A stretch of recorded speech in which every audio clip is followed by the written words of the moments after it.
The Leader of the Opposition, Rishi Sunak. Thank you, Mr. Speaker. And can I join with the Prime Minister in paying tribute to the Grenfell community? And we're going to rightly discuss that important issue shortly after PMQs.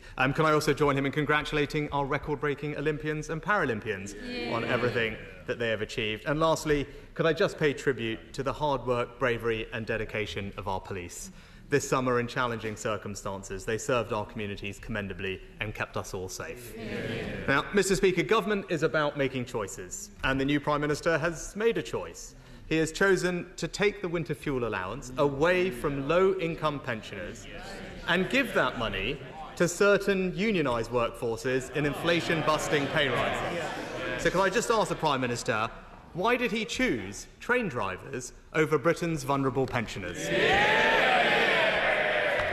Mr. Speaker, this government was elected to clear up the mess left by the party opposition and to bring about the change that the country desperately needs.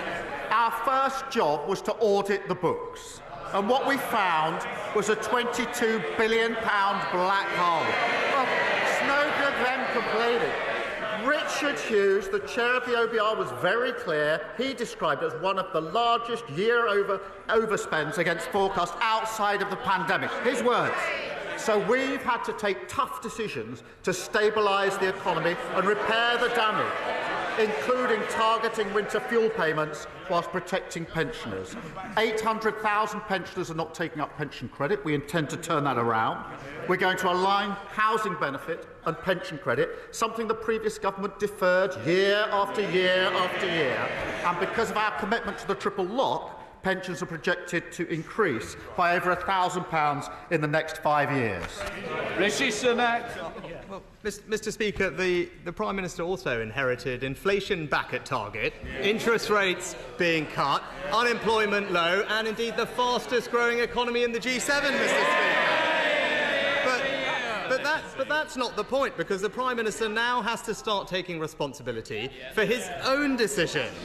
And if, as he says, the public finances are a priority, it was his decision, and his decision alone, to award a train driver on £65,000 a pay rise of almost £10,000.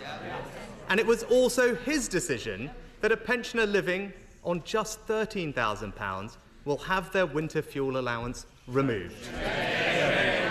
So can the Prime Minister explain to Britain's low-income pensioners why he has taken money away from them whilst at the same time given more money to highly paid train drivers?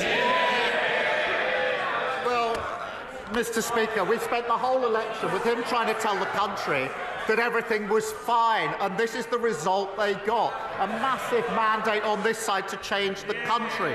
And if he carries on pretending everything is fine for ordinary people across the country, they're going to be there for a very, very long time. And I remind him that we inherited absolute chaos from the party opposite. We lost an average of 3 million working days a year to strikes under his watch. And you cannot fix the economy if the trains don't work, and you can't fix the economy if the NHS isn't working. And when it comes to winter fuel payments, they're having a competition, as I understand. They're going to be voting later on today. Well, his shadow housing minister, we found this. She's the favourite, I think. Some of them will be probably voting for her this afternoon. She said, her words, "I have people in my constituency telling me they don't need winter fuel payments. Why do we not have a more sophisticated mechanism for mean testing?" That's their favourite, I think, in the contest that they are having. Rishi Sunak. Mr. Speaker, again, the Prime Minister talked about the public finances. The UK's public finances are more robust than almost that of any other major advanced economy. Here we have it. He inherited a lower deficit than France, America, Italy. Order. When I do point you to be quiet, I do mean it. I don't need a reaction back like that. Rishi Sunak. Well, the UK currently has a lower deficit than France, America, Italy and Japan. It has the second lowest debt in the entire G7. And he opposed every difficult decision that we took to deliver that. So I certainly am not going to take any lectures from him on that score. But he talked about protecting ordinary people. Well, last year, under the Conservative government, a low-income pensioner with just £13,000 received not only the winter fuel payment, but also hundreds of pounds of additional cost of living support, both of which he has now scrapped. Age UK have said cutting the winter fuel allowance is the wrong policy. And only this morning, we've learned that the vast majority of the poorest pensioners, pensioners in poverty, are going to see that vital support removed.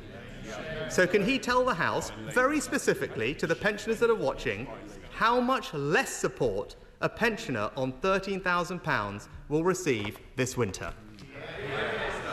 He talks about tough decisions. It's tough to inherit tough £22 billion black hole, which the OBR did not need. That is the inheritance. That's what they left. Now, back when they were in government, they'd have pretended it wasn't there. They'd have walked past it, put it in the long grass. We're not going to do that because we were elected to change this country for the better and stabilise our economy.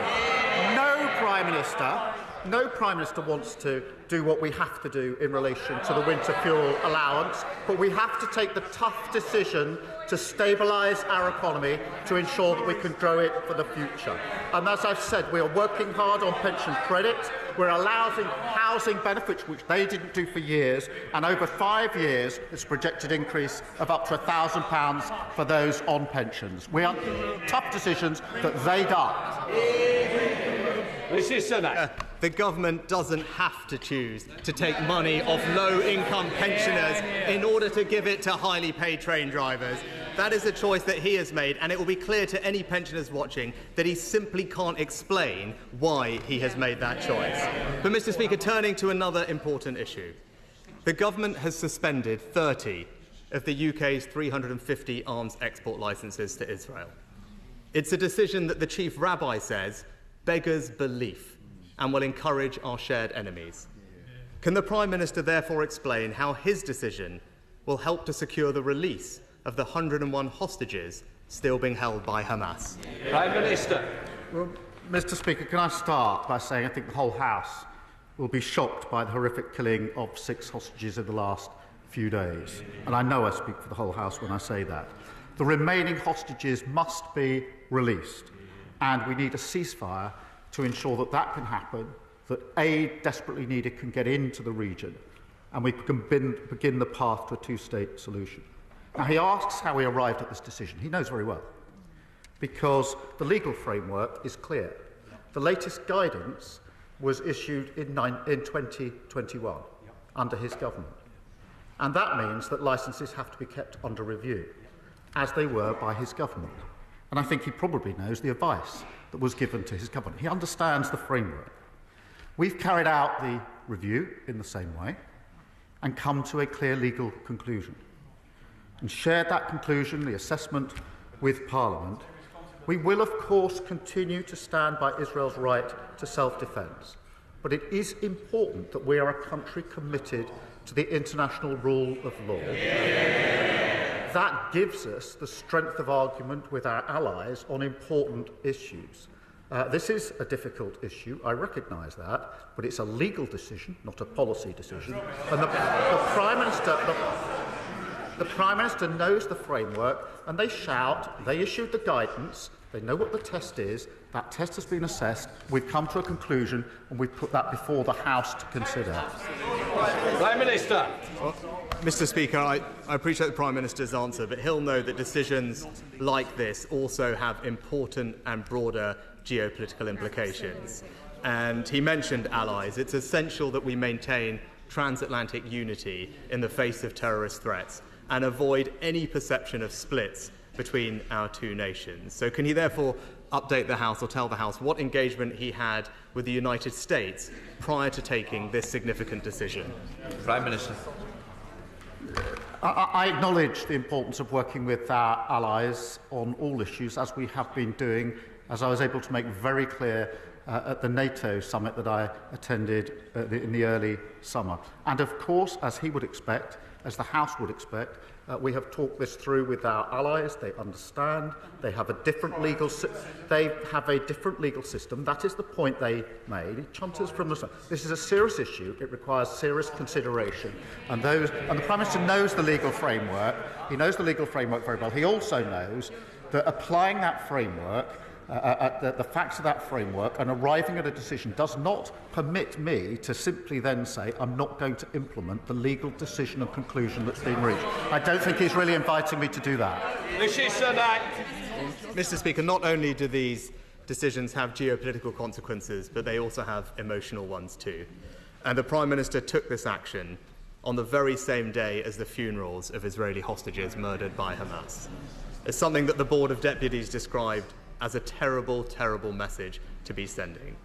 And I hope the Prime Minister understands the hurt that has been caused, and can he take this opportunity to reassure Israel and the Jewish community that the United Kingdom and this House stands behind Israel and its right to self-defence. Prime Minister. Let me be very clear about that. I've said it before, I'll say it again. We absolutely recognise and support Israel's right to self-defence and have taken action in support of that right of self-defence. And I've made that repeatedly clear in all of my engagements with Israel across the region and with all of our allies. I absolutely stand by that. But in relation to licences, this isn't an Israel issue. It's the framework for all licences that have to be kept under review. It's the same test for all licences, as the Prime Minister knows. And having applied the law to the facts and come to a legal conclusion, I don't think the Prime Minister is really inviting me to put that to one side. We have to, the Leader of the Opposition. This is a serious issue. We either comply with international law or we don't. And we only have strength in our arguments because we comply with international law. I appreciate the party opposite didn't think that international law mattered, and that's